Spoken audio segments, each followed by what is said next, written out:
ਅਸੀਂ ਸਾਰੀ ਜ਼ਿੰਦਗੀ ਆਪਣੀ ਮਾਂ ਬੋਲੀ ਨੂੰ ਤੇ ਪਿਆਰਿਓ ਆਪਣੇ ਦੇਸ਼ ਪੰਜਾਬ ਦੀ ਸਕਾਫਤ ਨੂੰ ਨੱਕ ਦੀ ਮੱਖੀ ਸਮਝਿਆ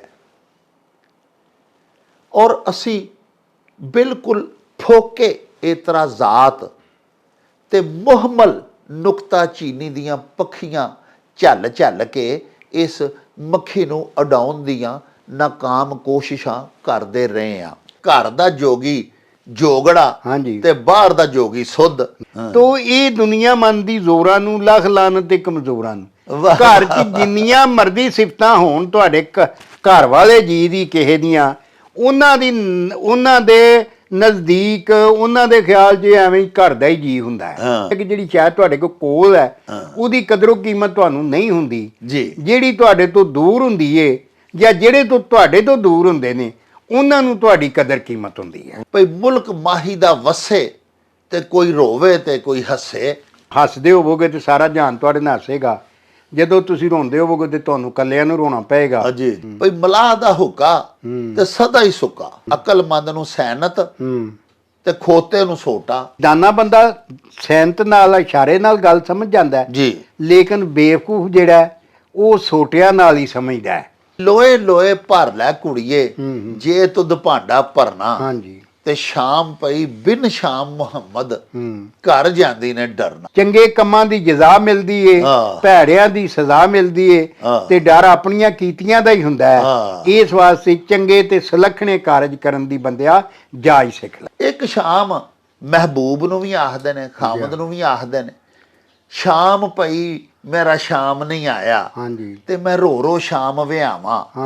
ਇਹ ਦਿਸਣ ਜੋ ਢੇਰੀਆਂ ਤੇ ਜਿੱਥੇ ਉੱਗੀ ਸਰ, ਘਰ ਘਰ ਘਰ ਦਿਓ ਬੰਦਿਓ ਇਹ ਜੇ ਅਸਲੀ ਘਰ।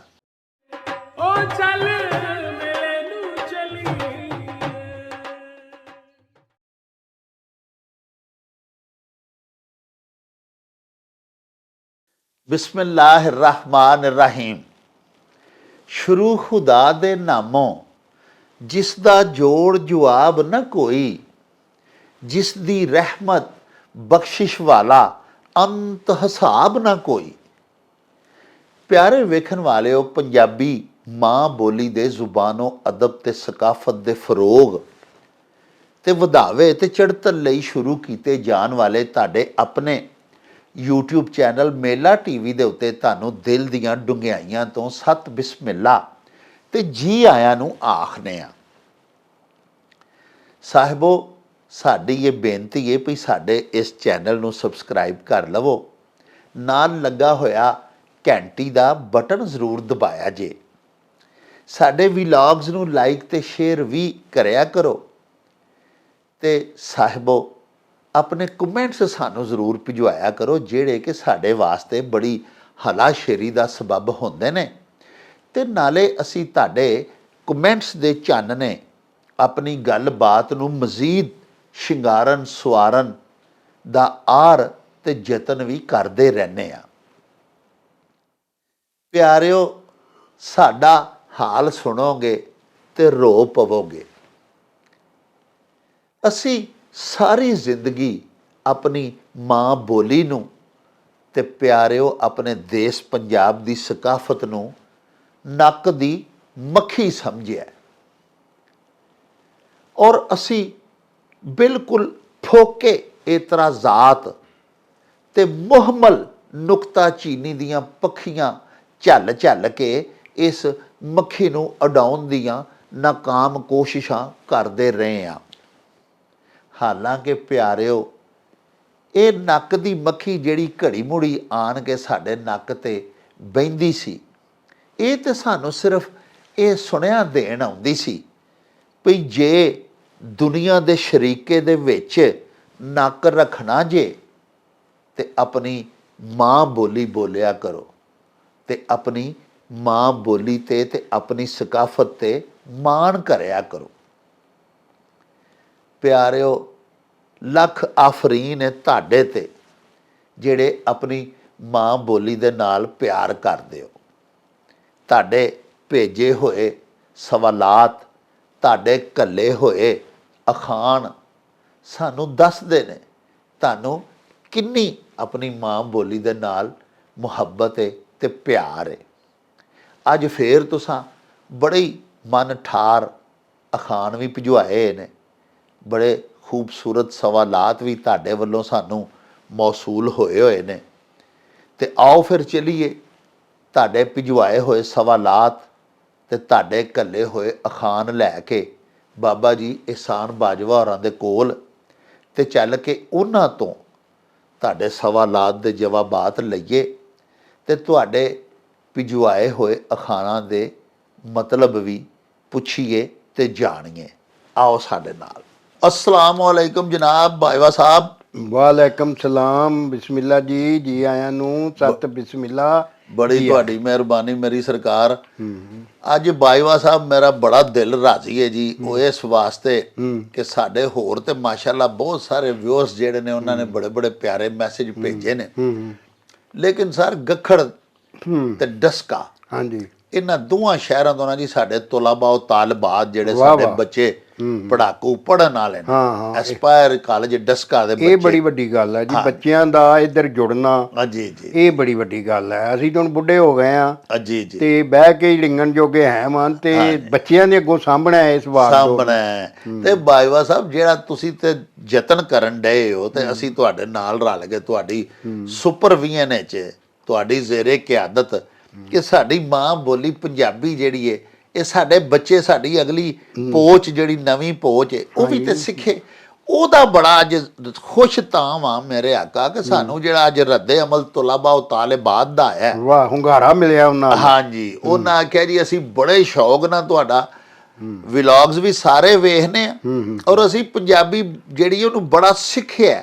ਬੜੇ ਨਵੇਂ ਲਫ਼ਜ਼ ਬਾਜਵਾ ਸਾਹਿਬ ਜਦੋਂ ਬੋਲਦੇ ਨੇ ਤੇ ਅਸੀਂ ਉਹਨਾਂ ਨੂੰ ਲਿਖ ਲੈਂਦੇ ਆ ਤੇ ਨੋਟ ਕਰਦੇ ਆ। ਬੜੀ ਅੱਛੀ ਗੱਲ ਹੈ। ਉਹਨਾਂ ਇੱਕ ਤੇ ਆਖਿਆ ਜੀ ਕਿ ਤੁਸਾਂ ਜਿੱਦਣ ਗੱਲ ਕੀਤੀ ਸੀ ਨਾ ਕਿ ਵਾਰਿਸ ਸ਼ਾਹ ਨਹਾਤਾਂ ਜਾਂਦੀਆਂ ਨਹੀਂ, ਹਾਂਜੀ, ਭਾਵੇਂ ਕੱਟੀਏ ਪੋਰੀਆ ਪੋਰੀਆ, ਹਾਂਜੀ, ਉਹਦੇ ਵਿੱਚ ਉਹ ਆਖਦੇ ਨੇ ਬੱਚੇ ਸਾਡੇ ਜਿਨ੍ਹਾਂ ਦੀ ਸਰਬਰਾਹ ਬੱਚੇ ਤੇ ਜਿਹੜੇ ਨੇ ਨਾ ਜੀ ਉਹਨਾਂ ਦੇ 39 ਯਾਨੀ 39 ਨਾਂ ਉਹਨਾਂ ਨੇ ਦੱਸਿਆ ਜੀ ਅਸੀਂ ਲਿਖੇ ਨੇ ਸਾਰੇ ਜਿਹੜੇ ਅਸੀਂ ਰਲ ਕੇ ਵੇਖਨੇ ਆ।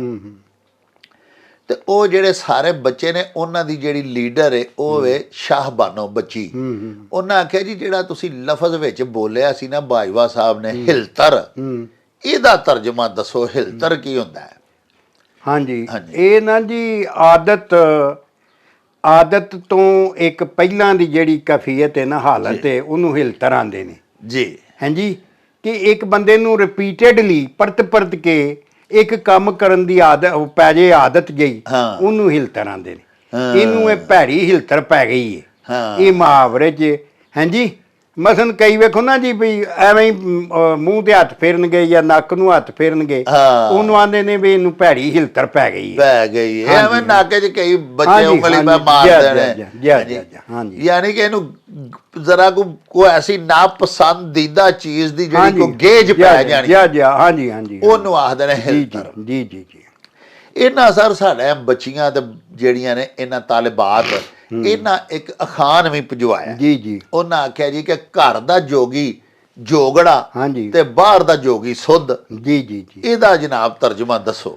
ਹਾਂਜੀ, ਇਹ ਬੇਗੇ ਵੇਖੋ ਨਾ ਜੀ ਇਨਸਾਨੀ ਫਿਤਰਤ ਤੇ ਕਿ ਜਿਹੜੀ ਸ਼ਾਇਦ ਤੁਹਾਡੇ ਕੋਲ ਹੁੰਦੀ ਹੈ ਨਾ, ਉਹਦੀ ਤੁਹਾਨੂੰ ਉਨੀ ਕਦਰ ਨਹੀਂ ਹੁੰਦੀ। ਵਾਹ। ਮਤਲਬ ਇਹ ਬੰਦੇ ਕੋਲ ਸੋਨੇ ਦੀ ਘੜੀ ਵੀ ਆ ਜਾਏ ਨਾ, ਹਾਂਜੀ ਹਾਂਜੀ, ਤੇ ਉਹ 2-3 ਦਿਨ ਤੇ ਬੜਾ ਇੰਜ ਕਰਕੇ ਵਿਖਾਏਗਾ, ਉੱਚੀ ਕਰਕੇ ਰੱਖੇਗਾ। ਜਾਂ ਬੀਬੀ ਕਿਸੇ ਨੇ ਕੋਈ ਪਹਿਲੀ ਦਫਾ ਕਾਂਟੇ ਪਾਏ ਨੇ ਤੇ ਉਹ ਲੀੜਾ ਕੰਨਾਂ ਦੇ ਉੱਤੋਂ ਦੀ ਪਰਾਂ ਨੂੰ ਕਰਕੇ ਰੱਖੇਗੀ ਤਾਂ ਕਿ ਮੇਰੇ ਕੋ ਕਾਂਟੇ ਵੇਖੇ। ਲੇਕਿਨ ਹੌਲੀ ਹੌਲੀ ਨਾ ਉਹਦੇ ਵਾਸਤੇ ਉਹ ਚੀਜ਼ ਜਿਹੜੀ ਹੈ ਨਾ ਉਹਦੀ ਕੀਮਤ ਕਦਰ ਘਟ ਜਾਂਦੀ ਹੈ। ਹਾਂਜੀ ਹਾਂਜੀ, ਇਸ ਤਰ੍ਹਾਂ ਹੀ ਇਹ ਵੇਖ ਕੇ ਘਰ ਤੁਹਾਡੇ ਦੇ ਵਿੱਚ ਜਿੱਡਾ ਮਰਜ਼ੀ ਪੜ੍ਹਿਆ ਲਿਖਿਆ ਬੰਦਾ ਹੋਵੇ, ਹਾਂਜੀ, ਗੁਣਾਂ ਦਾ ਵਾਰਸ ਹੋਵੇ, ਭਾਵੇਂ ਕੋਈ ਤੁਹਾਡਾ ਪੁੱਤਰ ਹੈ, ਕੋਈ ਤੁਹਾਡਾ ਵੱਡਾ ਹੈ ਜਾਂ ਕੋਈ ਬੀਬੀ ਹੈ, ਹਾਂਜੀ, ਪੂਰੀ ਦੁਨੀਆ ਉਹਨੂੰ ਸਲਾਮਾ ਕਰਦੀ ਹੋਵੇ, ਲੇਕਿਨ ਘਰਦਿਆਂ ਨੇ ਹਾਂਜੀ ਉਹਨੂੰ ਆਖਣਾ ਕਿ ਜੀ ਉਹ ਛੱਡੋ ਪਰਾਂ, ਇਹਦੀ ਕੀ ਗੱਲ ਹੈ। ਤੋ ਇਹ ਦੁਨੀਆ ਮੰਨਦੀ ਜ਼ੋਰਾਂ ਨੂੰ, ਲੱਖ ਲਾਨਤ ਤੇ ਕਮਜ਼ੋਰਾਂ ਨੂੰ। ਘਰ 'ਚ ਜਿੰਨੀਆਂ ਮਰਜ਼ੀ ਸਿਫਤਾਂ ਹੋਣ ਤੁਹਾਡੇ ਘਰ ਵਾਲੇ ਜੀ ਦੀ ਕਿਸੇ ਦੀਆਂ, ਉਹਨਾਂ ਦੇ ਨਜ਼ਦੀਕ ਉਹਨਾਂ ਦੇ ਖਿਆਲ 'ਚ ਐਵੇਂ ਹੀ ਘਰ ਦਾ ਹੀ ਜੀ ਹੁੰਦਾ ਹੈ।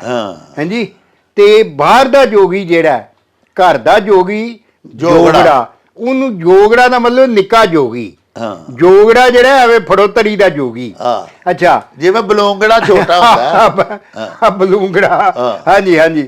ਤੇ ਉਹਨੂੰ ਉਹਨਾਂ ਜੋ ਮਰਜ਼ੀ ਉਹਦੇ 'ਚ ਖੂਬੀਆਂ ਹੋਣ, ਉਹਨੂੰ ਨਹੀਂ ਮੰਨਣਾ। ਤੇ ਜਿਹੜਾ ਬਾਹਰ ਦਾ ਕੋਈ ਜਿਹੜਾ ਭਾਵੇਂ ਸਿੱਖ ਵੀ ਹੋਵੇ, ਜਿਹਨੂੰ ਕੁਝ ਆਉਂਦਾ ਵੀ ਨਾ ਹੋਵੇ, ਹਾਂਜੀ, ਉਹਨੂੰ ਜਨਾਬ ਜੋਗੀ ਉਹਨੂੰ ਸੁੱਧ ਬਣਾ ਕੇ, ਸਿੱਧ ਬਣਾ ਕੇ ਵੀ ਇਹ ਸਾਰਾ ਕੁਝ ਸਿੱਖਿਆ ਹੋਇਆ ਹੈ। ਹਾਂਜੀ, ਤੇ ਗੱਲ ਇਹ ਵੀ ਕਿ ਭੁਲੇਖਾ ਹੈ। ਔਰ ਇਹ ਨਸਲੇ ਇਨਸਾਨੀ, ਜਿਸ ਤਰ੍ਹਾਂ ਮੈਂ ਦੱਸਿਆ ਕਿ ਜਿਹੜੀ ਸ਼ਾਇਦ ਤੁਹਾਡੇ ਕੋਲ ਹੈ, ਉਹਦੀ ਕਦਰੋ ਕੀਮਤ ਤੁਹਾਨੂੰ ਨਹੀਂ ਹੁੰਦੀ ਜੀ। ਜਿਹੜੀ ਤੁਹਾਡੇ ਤੋਂ ਦੂਰ ਹੁੰਦੀ ਏ, ਜਾਂ ਜਿਹੜੇ ਤੋਂ ਤੁਹਾਡੇ ਤੋਂ ਦੂਰ ਹੁੰਦੇ ਨੇ, ਉਹਨਾਂ ਨੂੰ ਤੁਹਾਡੀ ਕਦਰ ਕੀਮਤ ਹੁੰਦੀ ਹੈ। ਲਓ ਜੀ ਧੀਓ, ਤੁਸੀਂ ਵਜ਼ਾਹਤ ਸੁਣ ਲਈ ਆਪਣੇ ਅਖਾਨ ਦੀ, ਬੜਾ ਨਖੇੜ ਕੇ ਬਾਜਵਾ ਸਾਹਿਬ ਦੱਸਿਆ ਵੀ ਜਿਹੜਾ ਬੰਦਾ ਸਾਡੇ ਕੋਲ ਹੁੰਦਾ ਹੈ, ਜਿਹਨੂੰ ਤੇ ਅਸਾਂ ਤਲਬ ਕਰ ਰਹੇ ਹੋਈਏ, ਜਿਹਦੇ ਅਸੀਂ ਤਾਲਬ ਹੋਈਏ, ਉਹ ਸਾਡਾ ਮਤਲੂਬ ਹੋਵੇ, ਲੇਕਿਨ ਹਾਲੀ ਸਾਡਾ ਉਹਦੇ ਤਾਈਂ ਹੱਥ ਨਾ ਅਪੜ ਰਿਹਾ ਹੋਵੇ, ਉਹਦੀ ਸਾਨੂੰ ਬੜੀ ਚਾਹ ਹੁੰਦੀ ਹੈ, ਬੜੀ ਖਿੱਚ ਹੁੰਦੀ ਹੈ। ਤੇ ਜਿਹੜਾ ਸਾਡੇ ਕੋਲ ਆ ਜਾਵੇ, ਸਾਡੇ ਹੱਥ ਸ਼ੈ ਆ ਜਾਵੇ, ਉਹਦੀ ਕਦਰ ਨਹੀਂ ਫਿਰ ਅਸੀਂ ਕਰਦੇ। ਇਹ ਇਸ ਅਖਾਨ ਦਾ ਤਰਜਮਾ ਹੈ ਭਈ ਘਰ ਦਾ ਜੋਗੀ ਜੋਗੜਾ, ਇਹ ਇਸਮੇ ਤਸਗੀਰ ਹੈ। ਜਿਵੇਂ ਛੋਟਾ ਕਰਕੇ ਕਿਸੇ ਸ਼ੈ ਨੂੰ ਆਖੀਦਾ ਨਾ, ਜਿਵੇਂ ਵੱਡੀ ਬਿੱਲੀ ਹੁੰਦੀ ਹੈ ਤੇ ਬਲੂੰਗੜਾ ਉਹਦਾ ਛੋਟਾ ਬੱਚਾ ਹੁੰਦਾ। ਇਸੇ ਤਰ੍ਹਾਂ ਕਿ ਘਰ ਦਾ ਜੋਗੀ ਜੋਗੜਾ, ਉਹ ਛੋਟਾ ਹੁੰਦਾ ਤੇ ਬਾਹਰ ਦਾ ਜੋਗੀ ਸੁੱਧ। ਬਾਹਰ ਦਾ ਜੋਗੀ ਜਿਹੜਾ, ਉਹ ਭਾਵੇਂ ਸਾਡੇ ਘਰ ਦੇ ਜੋਗੀ ਜਿਨ੍ਹਾਂ ਨਾ ਦਨਾ ਹੋਵੇ, ਨਾ ਅਕਲਮੰਦ ਹੋਵੇ, ਨਾ ਇੰਨੀ ਉਹਨੂੰ ਹਿਕਮਤ ਆਉਂਦੀ ਹੋਵੇ, ਨਾ ਇੰਨਾ ਜੋਗ ਨਾਲ ਆਸ਼ਨਾ ਹੋਵੇ, ਅਸੀਂ ਉਹਨੂੰ ਮੰਨਾਂਗੇ ਬਾਹਰ ਦੇ ਨੂੰ, ਤੇ ਆਪਣੇ ਘਰ ਦਾ ਜਿਹੜਾ ਉਹਦੀ ਕਦਰ ਨਹੀਂ ਜਾਣਾਂਗੇ। ਇਹ ਹੀ ਇਸ ਅਖਾਨ ਦਾ ਤਰਜਮਾ ਹੈ। ਬਾਜਵਾ ਸਾਹਿਬ, ਸਾਡੇ ਕੁਈਰਾਂ ਦੇ ਨਾਲ ਇੱਕ ਪਿੰਡ ਹੈ ਜੀ, ਨੂਰਾ ਕੋਟ। ਹਾਂਜੀ ਹਾਂਜੀ। ਉੱਥੋਂ ਜਨਾਬ ਸ਼ਬੀਰ ਚੀਮਾ ਸਾਹਿਬ, ਉਹਨਾਂ ਅਖਾਨ ਭਿਜਵਾਇਆ ਤੇ ਉਹ ਆਖਦੇ ਨੇ ਵੀ ਇਹਦਾ ਕੀ ਤਰਜਮਾ ਹੈ, ਭਈ ਮੁਲਕ ਮਾਹੀ ਦਾ ਵਸੇ ਤੇ ਕੋਈ ਰੋਵੇ ਤੇ ਕੋਈ ਹੱਸੇ। ਖੁਦਾ ਤਾਲਾ ਨੇ ਜਿਹੜੀ ਦੁਨੀਆ ਬਣਾਈ ਹੈ ਜੀ, ਹਾਂਜੀ, ਇਹਦੇ ਵਿੱਚ ਮਤਲਬ ਇਹ ਕਿ ਵੇਖੋ ਨਾ, ਹਰ ਬੰਦਾ ਸੋਚਦਾ ਕਿ ਮੈਂ ਆਹ ਕਰਾਂਗਾ, ਮੈਂ ਉਹ ਕਰਾਂਗਾ, ਮੈਂ ਆਹ ਕਰਾਂਗਾ, ਮੈਂ ਉਹ ਕਰਾਂਗਾ, ਤੇ ਉਹਦੇ ਕਦੀ ਵੀ ਸਾਰੇ ਕੰਮ ਪੂਰੇ ਨਹੀਂ ਹੁੰਦੇ। ਹਾਂਜੀ, ਕਿਤੇ ਉਹਨੂੰ ਰੋਣਾ ਵੀ ਪੈ ਜਾਂਦਾ ਜੀ, ਤੇ ਕਈ ਵਾਰੀ ਕਾਮਯਾਬੀ ਵੀ ਮਿਲ ਜਾਂਦੀ ਹੈ। ਜੀ, ਜੀ। ਮਤਲਬ ਇਹ ਵੇ ਕਿ ਇੱਥੇ ਪੂਰੀ ਦੁਨੀਆ ਦੇ ਵਿੱਚ ਅਸੂਲ ਇਹ ਵੇ ਕਿ ਜਿਹੜਾ ਵੀ ਬੰਦਾ ਕੋਈ ਕੰਮ ਕਰਦਾ, ਉਹ ਤੇ ਇਸ ਉਮੀਦ ਤੇ ਕਰਦਾ ਕਿ ਮੈਨੂੰ ਮਤਲਬ ਇਹਦੇ ਤੋਂ ਸਾਰਾ ਫਾਇਦਾ ਪਹੁੰਚ ਜਾਏਗਾ। ਲੇਕਿਨ ਕਈ ਵਾਰੀ ਲੋਕਾਂ ਦੇ ਕਰੋੜਾਂ ਰੁਪਈਏ ਖਰਾਬ ਹੋ ਜਾਂਦੇ ਨੇ, ਹਾਂਜੀ, ਕਾਰੋਬਾਰ ਡੁੱਬ ਜਾਂਦੇ ਨੇ। ਫਿਰ ਇਸ ਤਰ੍ਹਾਂ ਹੀ ਦੁਨੀਆ ਦੀ ਕੈਫੀਅਤ ਹੈ, ਕਿਸੇ ਦੇ ਘਰ ਔਲਾਦ ਹੈ, ਕਿਸੇ ਦੇ ਔਲਾਦ ਨਹੀਂ ਹੋਈ, ਕਿਸੇ ਦੇ ਹੋ ਕੇ ਮਰ ਗਈ ਹੈ, ਤੇ ਸਾਰੇ ਉਹਨੂੰ ਰੋਣਾ ਪੈਂਦਾ ਹੈ। ਹਾਂਜੀ, ਉਹ ਰੋਏਗਾ। ਕਿਸੇ ਵੱਲ ਬੱਚਾ ਹੋ ਪਿਆ, ਤੇ ਕਈ ਵਾਰੀ ਇਸ ਤਰ੍ਹਾਂ ਹੁੰਦਾ ਵੀ ਇੱਕ ਗੁਆਂਢ ਕਿਸੇ ਦਾ ਬੱਚਾ ਮਰ ਗਿਆ, ਦੂਜਿਆਂ ਦੇ ਘਰ ਜੰਮ ਪਿਆ, ਤੂੰ ਜ਼ਾਹਰ ਜਿਨ੍ਹਾਂ ਦੇ ਘਰ ਬੱਚਾ ਜੰਮਿਆ ਉਹਨਾਂ ਨੇ ਖੁਸ਼ ਹੋਣਾ, ਉਹਨਾਂ ਨੂੰ ਲੋਕਾਂ ਮੁਬਾਰਕਾਂ ਵੀ ਦੇਣੀਆਂ ਨੇ। ਜਿਨ੍ਹਾਂ ਦਾ ਫੌਤ ਹੋ ਗਿਆ, ਉਹਨਾਂ ਦੇ ਉਹਨਾਂ ਕੋਲ ਲੋਕਾਂ ਅਫਸੋਸ ਵਾਸਤੇ ਆਉਣਾ। ਤੇ ਇਹ ਜਿਹੜੀ ਖੁਦਾ ਦੀ ਕਾਇਨਾਤ ਹੈ, ਇਹਦੇ ਅੰਦਰ ਇਹ ਸਾਰੀਆਂ ਸ਼ੈਵਾਂ ਜਿਹੜੀਆਂ ਨੇ ਨਾ ਜੀ, ਇਹ ਵੇਖਣੀਆਂ ਪੈਂਦੀਆਂ ਨੇ ਬੰਦੇ ਨੂੰ ਜੀ, ਔਰ ਇਹਨਾਂ ਗੱਲਾਂ ਲਈ ਤਿਆਰ ਰਹਿਣਾ ਚਾਹੀਦਾ ਜੀ। ਯਾਨੀ ਤੁਹਾਨੂੰ ਹਮੇਸ਼ਾ ਅਰਸਤੂ ਦਾ ਕੌਲ ਹੈ ਕਿ ਜਦੋਂ ਤੁਸੀਂ ਹੱਸਦੇ ਹੋਵੋਗੇ ਤੇ ਸਾਰਾ ਜਹਾਨ ਤੁਹਾਡੇ ਨਾਲ ਹੱਸੇਗਾ, ਜਦੋਂ ਤੁਸੀਂ ਰੋਂਦੇ ਹੋਵੋਗੇ ਤੇ ਤੁਹਾਨੂੰ ਇਕੱਲਿਆਂ ਨੂੰ ਰੋਣਾ ਪਏਗਾ। ਜੀ, ਜੀ। ਤੋ ਇਹ ਜ਼ਿੰਦਗੀ ਜਿਹੜੀ ਹੈ, ਇਹ ਫੁੱਲਾਂ ਦੀ ਸੇਜ ਨਹੀਂ ਜੀ। Life is not a bed of roses. ਜੀ, ਜੀ। ਇਹ ਫੁੱਲਾਂ ਦੀ ਸੇਜ ਨਹੀਂ, ਇਹਦੇ 'ਚ ਕੰਡਿਆਲੀਆਂ ਮੋੜੀਆਂ ਵੀ ਤੁਹਾਡੇ ਲੀੜੇ ਪਾੜਦੀਆਂ ਨੇ।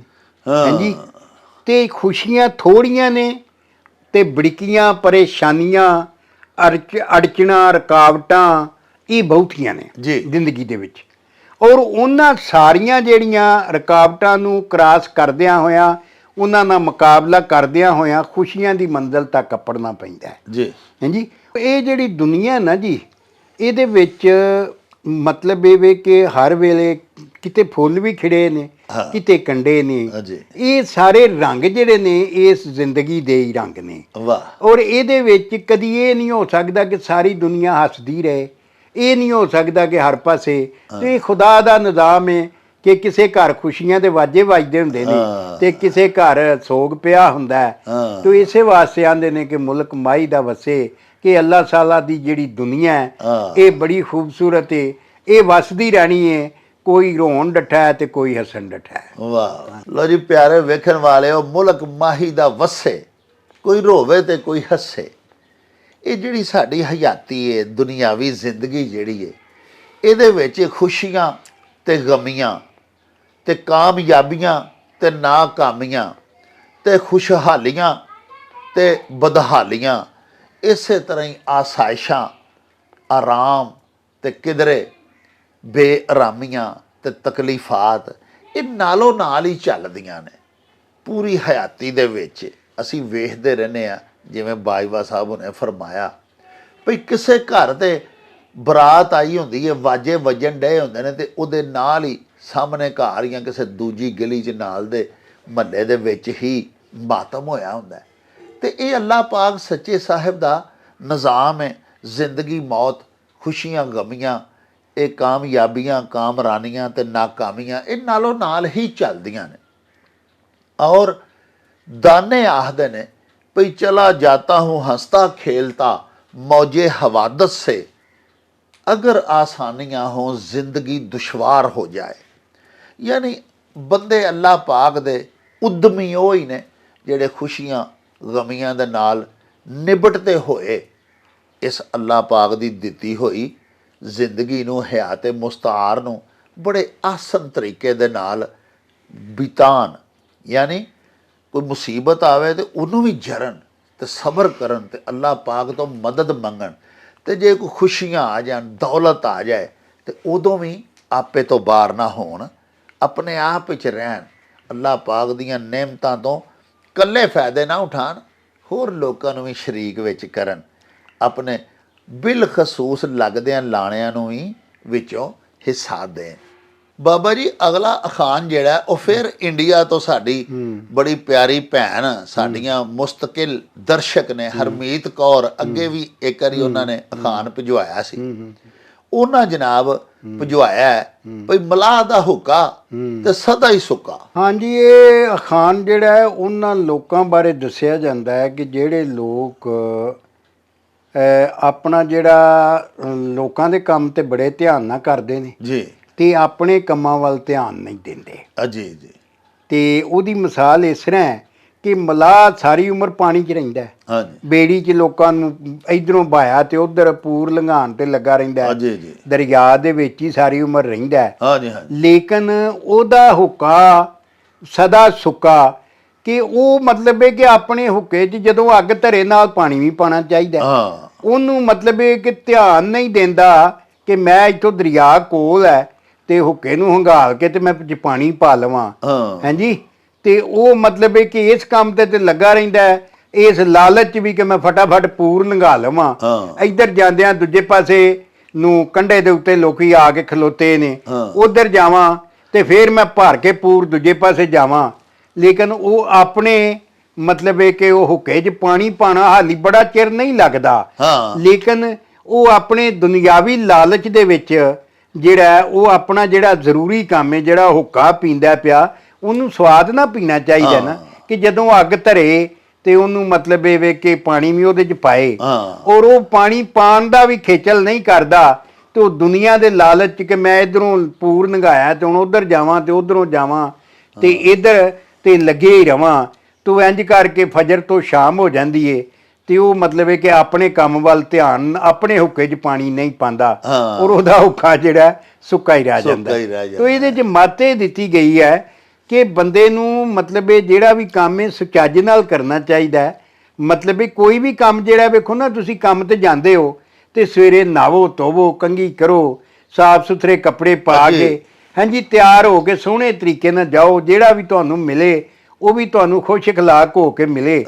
ਤੇ ਜੇ ਬੰਦਾ ਕੰਮ ਤੇ ਵੇਖੋ ਨਾ ਜੀ, ਪਾਟੇ ਲੀੜੇ ਪਾ ਕੇ ਵੀ ਬੰਦਾ ਕਰ ਲੈਂਦਾ, ਲੇਕਿਨ ਕਿਸੇ ਆਖਣਾ ਯਾਰ ਇਹ ਕਿਹੋ ਜਿਹਾ ਚਵਲ ਬੰਦਾ ਹੈ ਕਿ ਮਤਲਬ ਇਹ ਕਿ ਇਹ ਆਪਣਾ ਕੰਮ ਕਰਨ ਲੱਗਿਆ ਆਪਣੇ ਅੱਡੇ ਤੇ ਬੈਠਾ ਸੋਹਣਾ ਨਹੀਂ ਪਿਆ ਲੱਗਦਾ। ਹਾਂਜੀ, ਤੋ ਇਹਦੇ 'ਚ ਇਹ ਮਿਸਾਲ ਦਿੱਤੀ ਹੈ ਵੀ ਜਿਹੜਾ ਵੀ ਸਾਨੂੰ ਕੰਮ ਕਰਨਾ ਚਾਹੀਦਾ ਉਹ ਬਣਾ ਠਠਾ ਕੇ ਸਥਰਾ ਕੇ ਕਰਨਾ ਚਾਹੀਦਾ, ਪਹਿਲੀ ਗੱਲ ਇਹ ਵੇ ਕਿ ਪਹਿਲਾਂ ਆਪਣੇ ਆਪ ਨੂੰ ਸਵਾਰੋ, ਨਹਾਓ ਧੋਵੋ, ਸਾਫ ਸੁਥਰੇ ਰੋਟੀ ਪਾਣੀ ਕਰਕੇ ਜੀ। ਡੇਰੇ ਤੇ ਜਾ ਕੇ ਅੱਡੇ ਤੇ ਬਵੋ, ਰਿਜ਼ਕ ਦੇ ਅੱਡੇ ਤੇ ਦੁਆ ਵੀ ਅੱਲਾਹ ਤਾਲਾ ਅੱਗੇ ਕਰੋ ਤੇ ਫਿਰ ਕੰਮ ਕਰਨਾ ਸ਼ੁਰੂ ਕਰੋ। ਵਾਹ। ਤੇ ਉਹ ਨਾ ਹੋਏ ਵੀ ਤੁਹਾਡੇ ਆਪਣੇ ਹੁੱਕੇ 'ਚ ਪਾਣੀ ਨਾ ਬਦਲਿਆ ਹੋਏ ਤੇ ਉਹ ਸੁੱਕੇ ਦਾ ਸੁੱਕਾ ਹੀ। ਲੋ ਜੀ ਸਾਹਿਬੋ, ਮਲਾਹ ਦਾ ਹੁੱਕਾ ਤੇ ਸਦਾ ਹੀ ਸੁੱਕਾ। ਅਜਿਹੇ ਬੰਦੇ ਵੱਲ ਇਸ ਅਖਾਨ ਦੇ ਵਿੱਚ ਗੌ ਕਰਵਾਇਆ ਗਿਆ ਹੈ ਕਿ ਜਿਹੜਾ ਬਾਬਾ ਜੀ ਜਿਵੇਂ ਫਰਮਾਇਆ ਕਿ ਦੁਨੀਆਦਾਰੀ ਦੇ ਕੰਮਾਂ ਦੇ ਵਿੱਚ ਇੰਨਾ ਮਸਰੂਫ ਹੈ ਕਿ ਆਪਣੀ ਜ਼ਾਤ ਦੇ ਬਹੁਤ ਸਾਰੇ ਜ਼ਰੂਰੀ ਕੰਮ ਜਿਹੜੇ ਨੇ ਉਹਨਾਂ ਤੋਂ ਵੀ ਗਾਫਲ ਹੀ ਰਹਿੰਦਾ ਹੈ। ਹੁਣ ਤੁਸੀਂ ਦੇਖੋ ਨਾ ਕਿ ਹੁੱਕਾ ਜਦੋਂ ਵੀ ਪਾਣਾ, ਜਦੋਂ ਵੀ ਇਹਦੇ ਤੇ ਅੱਗ ਧਰਨੀ ਹੈ ਤੇ ਇਹਦਾ ਪਾਣੀ ਵੀ ਬਦਲਣਾ ਚਾਹੀਦਾ, ਕਿਉਂਕਿ ਹੁੱਕੇ ਦੇ ਪਾਣੀ ਦੇ ਵਿੱਚੋਂ ਧੂਆਂ ਲੰਘ ਕੇ ਤੇ ਹੁੱਕੇ ਦਾ ਪਾਣੀ ਬੜਾ ਸਖਤ ਜ਼ਹਿਰੀਲਾ ਹੋ ਗਿਆ ਹੁੰਦਾ ਹੈ। ਔਰ ਅਗਰ ਹਰ ਵਾਰੀ ਨਵੀਂ ਅੱਗ ਧਰਨ ਦੇ ਨਾਲ ਇਹਦਾ ਪਾਣੀ ਨਾ ਬਦਲਿਆ ਜਾਏ ਤੇ ਹੁੱਕਾ ਪੀਣ ਵਾਲੇ ਨੂੰ ਫਿਰ ਨੁਕਸਾਨ ਪਹੁੰਚਾਉਂਦਾ ਹੈ, ਉਹਨੂੰ ਸਾਹ ਦੀ ਤਕਲੀਫ ਹੋ ਸਕਦੀ ਹੈ। ਇਸ ਵਾਸਤੇ ਆਖਦੇ ਨੇ ਵੀ ਹੁੱਕਾ ਤਾਜ਼ਾ ਕਰਨਾ ਯਾਨੀ ਉਹਦਾ ਪਾਣੀ ਵੀ ਨਵਾਂ ਪਾਣਾ ਔਰ ਅੱਗ ਵੀ ਨਵੀਂ ਜਦੋਂ ਵੀ ਧਰਨੀ ਹੈ ਉਦੋਂ ਨਾਲ ਹੀ ਪਾਣੀ ਵੀ ਬਦਲਣਾ। ਦੂਜਾ ਇਸ ਅਖਾਨ 'ਚ ਇਹ ਦੱਸਿਆ ਗਿਆ ਹੈ ਭਈ ਤੁਸੀਂ ਦੇਖੋ ਕਿ ਜਿਸ ਚੀਜ਼ ਦੀ ਜਿਸ ਬੰਦੇ ਕੋਲ ਕਸਰਤ ਹੋਵੇ ਉਹਦੀ ਫਿਰ ਪਰਵਾਹ ਨਹੀਂ ਕਰਦਾ, ਉਹਦੇ ਵੱਲੋਂ ਲਾਪਰਵਾਹ ਹੋ ਜਾਂਦਾ ਹੈ। ਮਿਸਾਲ ਦੇ ਤੌਰ ਤੇ ਇੱਕ ਬੰਦਾ ਦੁੱਧ ਵੇਚਦਾ, ਉਹਦੇ ਕੋਲ ਬਹੁਤ ਜ਼ਿਆਦਾ ਮੱਝਾਂ ਨੇ, ਵਾਹ ਸਾਰਾ ਦੁੱਧ ਹੈ, ਉਹ ਅੰਨ੍ਹੇਵਾਹ ਦੁੱਧ ਵੇਚਦਾ ਜਾਂਦਾ। ਅਖੀਰ ਤੇ ਉਹਨੂੰ ਪਤਾ ਲੱਗਦਾ ਕਿ ਮੇਰੇ ਆਪਣੇ ਵਾਸਤੇ ਤਾਂ ਦੁੱਧ ਬਚਿਆ ਹੀ ਕੋਈ ਨਹੀਂ, ਮੇਰੇ ਘਰ ਬੱਚਿਆਂ ਨੂੰ ਭੁੱਖੇ ਮਰਨਗੇ, ਉਹ ਅੱਜ ਚਾਹ ਕਿੱਥੋਂ ਪੀਣਗੇ, ਉਹਨੂੰ ਯਾਦ ਹੀ ਨਹੀਂ ਰਹਿੰਦਾ। ਤੇ ਮਲਾਹ ਜਿਹੜਾ ਚੂੰਕਿ ਉਹ ਰਹਿੰਦਾ ਹੀ ਪਾਣੀ ਦੇ ਵਿੱਚ, ਤੇ ਬਾਬਾ ਜੀ ਜਿਵੇਂ ਫਰਮਾਇਆ ਕਿ ਕਿੰਨਾ ਕੁ ਚਿਰ ਲੱਗਦਾ, ਉਹ ਪਾਣੀ ਦੇ ਵਿੱਚੋਂ ਥੋੜ੍ਹਾ ਜਿਹੀ ਡੁਬਕੀ ਮਾਰ ਕੇ ਅਗਰ ਆਪਣਾ ਹੁੱਕੇ ਦੇ ਵਿੱਚ ਪਾਣੀ ਤਾਜ਼ਾ ਭਰ ਲਵੇ, ਲੇਕਿਨ ਉਹ ਇੰਨਾ ਮਸਰੂਫ ਹੁੰਦਾ ਦੁਨੀਆ ਕਮਾਉਣ 'ਚ, ਪੈਸੇ ਕਮਾਉਣ 'ਚ ਕਿ ਇੱਧਰੋਂ ਬੇੜੀ ਲੈ ਕੇ ਜਾਂਦਾ ਤੇ ਪਰਲੇ ਪਾਸੇ ਪੂਰ ਖਲੋਤਾ ਹੀ ਹੁੰਦਾ, ਉੱਧਰੋਂ ਮੁਸਾਫਰਾਂ ਇੱਧਰ ਆਉਣਾ ਹੁੰਦਾ, ਉਹਨਾਂ ਨੂੰ ਬਹਾ ਕੇ ਫਿਰ ਪੈਸੇ ਕਮਾਉਣ ਦੇ ਲਾਲਚ ਵਿੱਚ ਆਪਣੀ ਜ਼ਿੰਦਗੀ ਦੇ ਇੰਤਹਾਈ ਅਹਿਮ ਜ਼ਰੂਰੀ ਜ਼ਿੰਮੇਦਾਰੀਆਂ ਵੀ ਨਾ ਪੂਰੀਆਂ ਕਰੇ। ਜਿਹੜਾ ਬੰਦਾ ਆਪਣੇ ਸਿਰ ਜਿਹੜੇ ਵਾਜਬ ਨੇ, ਜਿਹੜੇ ਫਰਾਇਜ਼ ਨੇ, ਉਹ ਵੀ ਅਦਾ ਨਾ ਕਰੇ, ਕਾਰੋਬਾਰ ਹਯਾਤ ਵਿੱਚ ਹੀ ਗੁੱਝਾ ਰੁੱਝਾ ਰਵੇ, ਤੇ ਉਹਦੇ ਬਾਰੇ ਆਖਦੇ ਨੇ ਭਈ ਮਲਾਹ ਦਾ ਹੁੱਕਾ ਸਦਾ ਹੀ ਸੁੱਕਾ। ਬਾਬਾ ਜੀ ਅਗਲਾ ਅਖਾਨ ਸਾਨੂੰ ਲਾਹੌਰ ਤੋਂ ਫਹੀਮ ਅਖਤਰ ਹੋਰਾਂ ਭੇਜਿਆ। ਉਹ ਪੈ ਫਰਮਾਉਂਦੇ ਨੇ ਭਈ ਇਹਦਾ ਕੀ ਮਤਲਬ ਹੈ ਭਈ ਅਕਲਮੰਦ ਨੂੰ ਸੈਨਤ ਤੇ ਖੋਤੇ ਨੂੰ ਸੋਟਾ। ਸੈਨਤ ਆਂਦੇ ਨੇ ਇਸ਼ਾਰਾ ਜੀ, ਹਾਂਜੀ, ਸੈਨਤ ਮਾਰੀ ਇਸ ਤਰ੍ਹਾਂ ਇਸ਼ਾਰਾ ਕੀਤਾ, ਅੱਖ ਦਾ ਇਸ਼ਾਰਾ, ਅੱਖ ਦਾ ਇਸ਼ਾਰਾ ਜਿਹੜਾ ਉਹਨੂੰ ਸੈਨਤ ਆਂਦੇ ਨੇ। ਤੇ ਸਿਆਣਾ ਜਿਹੜਾ ਹੈ ਉਹ ਘਰ ਦਾ ਕੋਈ ਜੀ ਹੋਵੇ, ਭਾਵੇਂ ਕੋਈ ਦੋਸਤ ਹੋਵੇ ਜਾਂ ਬਾਪ ਬਾਹਰੋਂ ਹੋਵੇ, ਭਾਵੇਂ ਬਾਹਰ ਦਾ ਹੋਵੇ, ਉਹ ਤੁਹਾਡਾ ਮਿੱਤਰ ਜਿਹੜਾ ਦਾਨਾ ਹੈ ਤੇ ਉਹ ਤੁਹਾਡੀ ਸੈਨਤ ਨੂੰ ਸਮਝ ਜਾਏਗਾ ਕਿ ਇਸ ਵੇਲੇ ਇਹਨਾਂ ਕੀ ਗੱਲ ਕਰਨਾ ਚਾਹ ਰਹੇ ਨੇ। ਵਾਹ। ਹਾਂਜੀ, ਤੁਹਾਡੇ ਇਸ਼ਾਰੇ ਨੂੰ ਤੁਹਾਡੀ ਤੁਹਾਡੀ ਅੱਖ ਦੇ ਇਸ਼ਾਰੇ ਤੋਂ ਮਤਲਬ ਸਮਝ ਜਾਏਗਾ ਕਿ ਉਹਦੇ ਤੇ ਅਮਲ ਕਰ ਲਏਗਾ। ਲੇਕਿਨ ਜਿਹੜਾ ਮੂਰਖ ਦਾ ਤੁਹਾਡੇ ਨਾਲ ਵਾਹ ਪੈ ਜੇ, ਹਾਂਜੀ, ਤੇ ਉਹਨੂੰ ਤੁਸੀਂ ਸੋਟਿਆਂ ਨਾਲ ਵੀ ਸਮਝਾਉਂਦੇ ਰਹੋਗੇ, ਹਾਂਜੀ, ਤੇ ਉਹਨੂੰ ਸਮਝ ਨਹੀਂ ਆਏਗੀ। ਹਾਂਜੀ, ਉਹ ਡੰਡੇ ਨਾਲ ਹੀ ਮਤਲਬ ਇਹ ਕਿ ਕੁੱਟੋਗੇ ਤੇ ਫਿਰ ਉਹਨੇ ਸਿੱਧੇ ਰਾਹ ਪੈਣਾ। ਜਿਵੇਂ ਆਂਦੇ ਨੇ ਕਿ ਮੂਰਖ ਨੂੰ ਕੀ ਪੰਧ ਨਸੀਹਤ, ਪੱਥਰ ਨੂੰ ਕੀ ਪਾਲਾ, ਤੇ ਭੂਰੇ ਨੂੰ ਚਾ ਖੁੰਬ ਕਰਾਈਏ ਮੁੜ ਕਾਲੇ ਦਾ ਕਾਲਾ। ਹਾਂਜੀ, ਤੂੰ ਇਸ ਵਾਸਤੇ ਤੇ ਦੱਸਿਆ ਗਿਆ ਕਿ ਦਾਨਾ ਬੰਦਾ ਸੈਨਤ ਨਾਲ ਇਸ਼ਾਰੇ ਨਾਲ ਗੱਲ ਸਮਝ ਜਾਂਦਾ ਜੀ, ਲੇਕਿਨ ਬੇਵਕੂਫ ਜਿਹੜਾ ਉਹ ਸੋਟਿਆਂ ਨਾਲ ਹੀ ਸਮਝਦਾ ਹੈ। ਹਾਂਜੀ, ਔਰ ਉਹ ਸੋਟਿਆਂ ਤੋਂ ਬਗੈਰ ਐਡਾ ਕੁੰਡ ਹੁੰਦਾ ਹੈ ਔਰ ਐਡੀ ਮੋਟੀ ਅਕਲ ਉਹਦੀ ਹੁੰਦੀ ਹੈ ਕਿ ਉਹਨੂੰ ਹਾਈ ਮਾਈ ਗੱਲ ਦੀ ਵੀ ਸਮਝ ਨਹੀਂ ਆਉਂਦੀ, ਸੈਨਤ ਤੇ ਦੂਰ ਦੀ ਗੱਲ ਰਹਿ ਗਈ ਨਾ ਜੀ, ਮੂੰਹੋਂ ਕੀਤੀ ਹੋਈ ਗੱਲ ਦੀ ਵੀ ਸਮਝ ਨਹੀਂ। ਲੋ ਜੀ ਪਿਆਰਿਓ, ਜਿਹੜਾ ਤੁਹਾਡਾ ਰਮਜ਼ ਸ਼ਨਾਸ ਹੁੰਦਾ, ਜਿਹੜਾ ਅਕਲਮੰਦ ਹੁੰਦਾ, ਬੰਦਾ ਫਹਿਮ ਰੱਖਦਾ, ਇਦਰਾਕ ਰੱਖਦਾ, ਬਾਬਾ ਜੀ ਫਰਮਾਉਂਦੇ ਨੇ ਕਿ ਉਹਨੂੰ ਤੇ ਅੱਖ ਦਾ ਇਸ਼ਾਰਾ ਵੀ ਕਰੀਏ ਨਾ ਤੇ ਉਹ ਸਮਝ ਜਾਂਦਾ ਕਿ ਤੁਸੀਂ ਕੀ ਪੈ ਆਖਦੇ ਹੋ। ਤੇ ਜਿਹੜਾ ਜਾਹਿਲ ਹੁੰਦਾ, ਮੂਰਖ ਹੁੰਦਾ, ਤੁਹਾਡੀ ਗੱਲ ਨੂੰ ਨਹੀਂ ਸਮਝਦਾ ਪਿਆ, ਤੁਹਾਡਾ ਮਹਿਰਮ ਰਾਜ਼ ਹੀ ਨਹੀਂ, ਉਹਦੇ ਅੱਗੇ ਜਿੰਨਾ ਮਰਜ਼ੀ ਸਿਰ ਖਪਾਓ ਉਹਦਾ ਉਹੀ ਹਾਲ ਹੁੰਦਾ ਜਿਵੇਂ ਖੋਤੇ ਨੂੰ ਬਗੈਰ ਡਾਂਗਾਂ ਤੋਂ ਸਮਝ ਨਹੀਂ ਆਉਂਦੀ। ਗਧਾ ਤਾਂ ਫਿਰ ਇੱਕ ਅਜਿਹਾ ਹੀ ਜਾਨਵਰ ਹੈ ਨਾ ਕਿ ਉਹ ਜਿਹੜੇ ਮਗਰ ਘੁਮਿਆਰ ਉਹਦੇ ਟੁਰਦੇ ਨੇ ਉਹਨਾਂ ਨੇ ਚੰਗੀ ਭਾਰੀ ਚੁਆੜੀ ਰੱਖੀ ਹੁੰਦੀ ਹੈ ਉਹਨੂੰ ਆਪਣੀ ਗੱਲ ਸਮਝਾਉਣ ਵਾਸਤੇ। ਜਦੋਂ ਕਿ ਬੰਦੇ ਇਨਸਾਨ ਅਕਲ ਰੱਖਦੇ ਨੇ ਤੇ ਇੱਕ ਦੂਜੇ ਦੀ ਰਮਜ਼ ਉਹਦੀ ਸੈਨਤ ਨਾਲ ਹੀ ਸਮਝ ਜਾਂਦੇ ਨੇ। ਬਾਬਾ ਜੀ ਦੁਬਈ ਤੋਂ ਨਬੀਲ ਸੰਧੂ ਹੋਰਾਂ ਨੇ ਜੀ ਸਾਨੂੰ ਇੱਕ ਸ਼ੇਰ ਭਿਜਵਾਇਆ ਮੀਆਂ ਮੁਹੰਮਦ ਬੋਈ ਸਾਹਿਬ ਦਾ। ਜੀ ਮਾਸ਼ਾ ਫਰਮਾਉਂਦੇ ਨੇ ਭਈ ਲੋਏ ਲੋਏ ਭਰ ਲੈ ਕੁੜੀਏ ਜੇ ਤੁਧ ਭਾਂਡਾ ਭਰਨਾ, ਹਾਂਜੀ ਤੇ ਸ਼ਾਮ ਪਈ ਬਿਨ ਸ਼ਾਮ ਮੁਹੰਮਦ ਘਰ ਜਾਂਦੀ ਨੇ ਡਰਨਾ। ਵਾਹ ਜੀ ਵਾਹ। ਉਹ ਆਖਦੇ ਨੇ ਜੀ ਇਹਦਾ ਤਰਜਮਾ ਪੂਰਾ ਦੱਸੋ ਸਾਨੂੰ। ਹਾਂਜੀ ਇਹਦਾ ਮੀਆਂ ਸਾਹਿਬ ਨੇ ਜਿਹੜੇ ਇਲਾਕੇ ਦੇ ਅੰਦਰ ਮੌਜੂਦ ਨੇ, ਮੀਆਂ ਸਾਹਿਬ ਜ਼ਾਹਰ ਉਹ ਪਹਾੜੀ ਇਲਾਕਾ ਵੀ ਵਿੱਚ ਹੈ, ਪੋਠੋਹਾਰ ਜੀ ਸਾਰਾ ਪੋਠੋਹਾਰ, ਜਿੱਥੇ ਮਤਲਬ ਇਹ ਪਹਾੜ ਕਾਫੀ ਨੇ ਜੀ। ਉਹਦੇ ਵਿੱਚ ਪਾਣੀ ਦਾ ਬੜਾ ਪ੍ਰੋਬਲਮ ਹੁੰਦਾ ਸੀ ਪੁਰਾਣੇ ਜ਼ਮਾਨੇ 'ਚ। ਕਿਤੇ ਦੂਰ ਦਰਾਜ ਕਿਸੇ ਨਾਲੇ ਚੋਂ ਕਿਸੇ ਕੱਸੀ ਚੋਂ ਪਾਣੀ ਲੈਣ ਜਾਣਾ ਜੀ ਕੁੜੀਆਂ ਨੇ, ਔਰ ਫਿਰ ਦੂਰ ਦੂਰ ਕਈ ਵਾਰੀ ਘਰੋਂ 2-2 ਕਿਲੋਮੀਟਰ 3-3 ਕਿਲੋਮੀਟਰ ਪਾਣੀ ਲੈਣ ਜਾਣਾ ਪੈਂਦਾ ਸੀ। ਤਾਂ ਉਹਦੇ 'ਚ ਮੀਆਂ ਸਾਹਿਬ ਨੇ ਮੱਤ ਦਿੱਤੀ ਹੈ ਵੀ ਕੁੜੀਏ ਤੂੰ ਪਾਣੀ ਭਰਨ ਆਈ ਏ ਇਥੋਂ ਕੱਸੀ ਤੋਂ ਜੀ, ਨਾਲੇ ਉਹਨਾਂ ਨੂੰ ਕੱਸੀ ਆਂਦੇ ਨੇ ਜੀ ਅੱਛਾ, ਉੱਥੋਂ ਪਾਣੀ ਭਰਨ ਆਈ ਆ ਤੇ ਲੋਏ ਲੋਏ ਭੜ ਕੇ ਤੇ ਟੁਰ ਪਓ। ਇਸ ਵਾਸਤੇ ਜੇ ਤੂੰ ਭਾਂਡਾ ਭਰਨਾ, ਜੇ ਤੇਰਾ ਖਿਆਲ ਏ ਭਾਂਡਾ ਪਾਣੀ ਭਰ ਕੇ ਖੜਨ ਦਾ, ਹਾਂਜੀ, ਕਿਉਂਕਿ ਪਹਾੜੀ ਇਲਾਕੇ ਦੇ ਵਿੱਚ ਸੂਰਜ ਜਿਹੜਾ ਪਹਾੜਾਂ ਦੇ ਓਲੇ ਹੋ ਜਾਂਦਾ ਤੇ ਉਹ ਦਿਨੇ ਹੀ ਕਈ ਵਾਰੀ ਲੌਡੇ ਵੇਲੇ ਦੂਜੇ ਪਾਸੇ ਹਨੇਰਾ ਹੋਇਆ ਹੁੰਦਾ ਤੇ ਹਨੇਰਾ ਦਿਸਦਾ ਜੀ, ਹਾਂਜੀ। ਤੇ ਜਦੋਂ ਹਨੇਰਾ ਹੁੰਦਾ ਤੇ ਜੰਗਲ ਦੇ ਵਿੱਚ ਜਾਨਵਰ ਵੀ ਜਿਹੜੇ ਨੇ ਬਾਹਰ ਆਉਂਦੇ ਨੇ, ਹਾਂਜੀ, ਉਹਨਾਂ ਕੋ ਵੀ ਡਰ ਆਉਂਦਾ ਤੇ ਜ਼ਾਹਰ ਔਰਤ ਜ਼ਾਤ ਹੈ ਤੂੰ, ਤੇ ਔਰਤ ਜ਼ਾਤ ਜਿਹੜੀ ਹੈ ਉਹਨੂੰ ਹੋਰ ਡਰ ਆਉਂਦਾ ਤੇ ਤੂੰ ਨਾ ਮਤਲਬ ਇਹ ਲੋਏ ਲੋਏ ਭਰ ਲੈ ਕੁੜੀਏ ਕਿ ਭਾਂਡਾ ਜਿਹੜਾ ਇਹਨੂੰ ਪਾਣੀ ਦਾ ਭਰ ਕੇ ਤੇ ਮਤਲਬ ਇਹ ਘਰ ਨੂੰ ਲੈ ਚੱਲ ਤੇ ਵੇਲੇ ਸਿਰ ਘਰ ਅੱਪੜ ਜਾ। ਦੂਜੇ ਪਾਸੇ ਜਿਹੜੀ ਇਹਦੀ ਰਮਜ਼ ਮੀਆਂ ਸਾਹਿਬ ਨੇ ਦੱਸੀ ਏ ਕਿ ਬੰਦਿਆ ਜਿੰਨਾ ਚਿਰ ਤੇਰੀ ਹਯਾਤੀ ਦਾ ਸੂਰਜ ਚਮਕਦਾ ਪਿਆ ਤੇ ਲੋਏ ਉਹਦੇ ਵਿੱਚ ਅਮਲ ਚੰਗੇ ਕਰ ਲੈ, ਹਾਂਜੀ, ਇਹ ਵੇਲਾ ਜਿਹੜਾ ਤੇਰੇ ਹੱਥ ਨਹੀਂ ਆਉਣਾ ਤੇ ਜਦੋਂ ਤੇਰੇ ਕੋਲੋਂ ਇਹ ਵੇਲਾ ਮੁੱਕ ਗਿਆ ਤੇ ਅਗਲਾ ਜਿਹੜਾ ਘਰ ਹੀ ਪੱਕਾ ਜਿੱਥੇ ਜਾਣਾ ਹੀ, ਜਿਹੜਾ ਸਦਾ ਰਹਿਣਾ ਘਰ ਏ, ਉੱਥੇ ਜਾਂਦਿਆਂ ਡਰ ਆਉਣਾ ਹੀ ਵੀ ਮੇਰੇ ਗੁਥਲੇ ਚ ਅਮਲ ਤੇ ਹੈ ਕੋਈ ਨਹੀਂ, ਮੇਰੀ ਪਟਾਰੀ ਚ ਅਮਲ ਤੇ ਹੈ ਕੋਈ ਨਹੀਂ, ਤੇ ਮੈਂ ਕੀ ਕਰਾਂਗਾ, ਹਾਂਜੀ।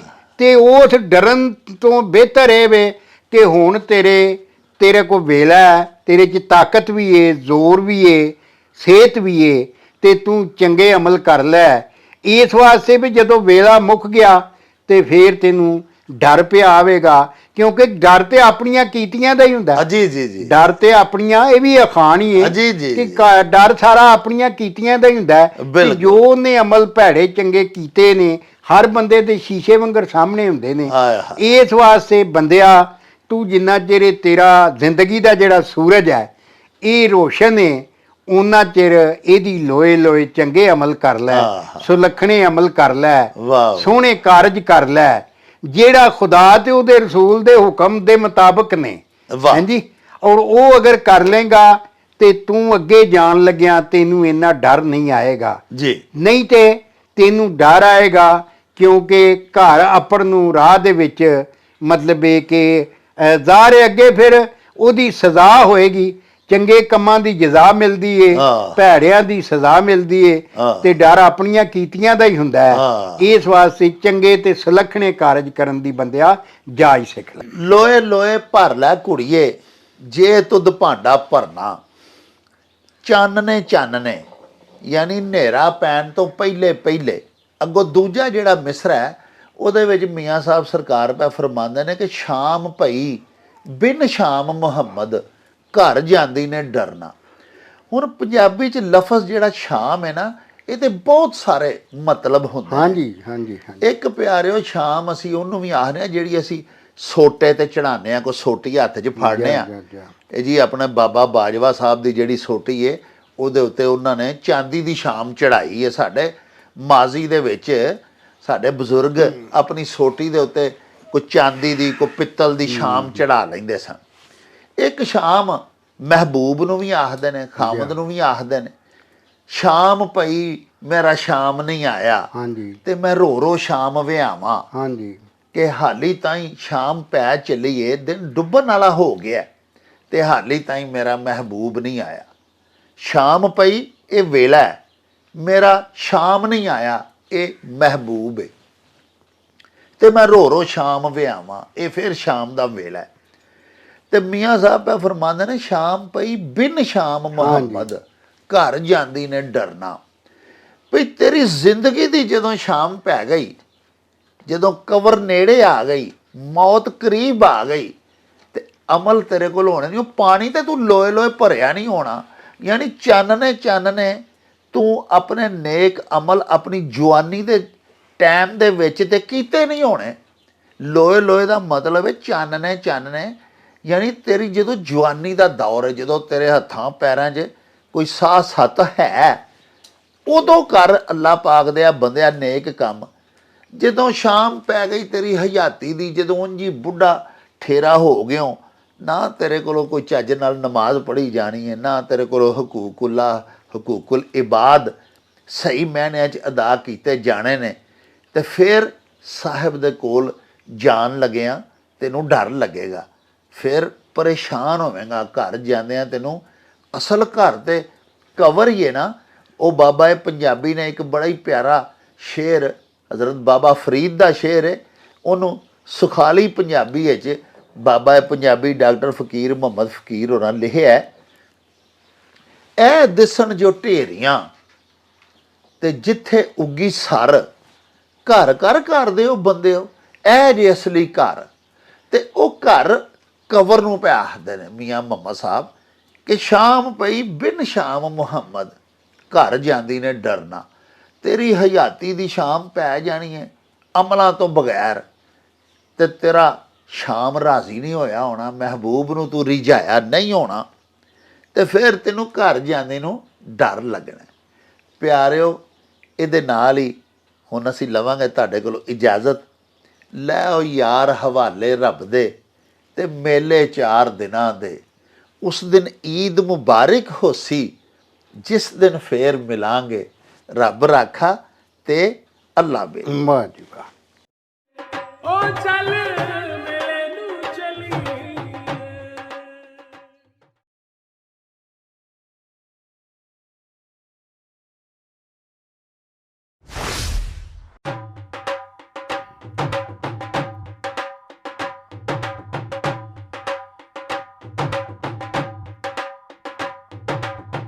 रौनक हो जाऊं चट